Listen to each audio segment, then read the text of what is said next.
Okay, I'll go first. Go on. So, I feel strongly that tonight I can't vote in favor of supporting this application. I'll give you my reasons. I'm sorry, I'll try to go fast. We got time. It's only 12 o'clock. I've got my energy drinks. So, first of all, the impact. I mean, this is all should be very clear to both Rocky Mountain Power and Heber Light and Power. To me, you've been given the script of what you need to do to address what I regard as very legitimate concerns of the citizens of this valley. So you know what everybody's worried about, and it hasn't been addressed yet. I like the reference to our statement of our vision and the rural character of our area. That's going to be your overriding theme. I think, and we won't take the time, but if you look back at Code 162306 that Doug had up earlier, there are 7 elements there that we're required. We're volunteer citizens, right? But it's our job to follow the rules. And those rules go through 7 points that need to be addressed, that you need to be addressed. They're all about mitigating, the cost, the visual impact, the general environmental impact, all those things. Before I would feel comfortable ever voting in support of a conditional use permit, I think you need to address all of those and what you're going to do about it. Open issues, routing, capacity. I would ask a question about what the capacity will be in a few years. Are you doing it adequately today, or are we going to be back in 3 years? Say, we actually want to run a bigger line over on this side now. We're extraordinary growth here, unusual growth. So we've got to think ahead. It was the same comment made about the high school. The cost. This is probably the single biggest hot button that you really should have been more prepared with, or should be when you want approval. And that is, people have the right to say, what are the alternatives? Just tell us how much it will cost. If it's prohibitive, let the people decide that.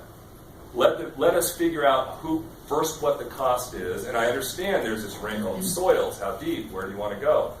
You got to work on it at least and come in the ballpark where you can say, within a range, it's this. Then there's a number of ways. Is it going to be paid for first? How much by Rocky Mountain? How much by Heber Light and Power? How much by other jurisdictions and customers that may benefit from it? Can we do a bond? As a citizen, a landowner, raising my family here, I'm happy to pay more on my power bill. How much more?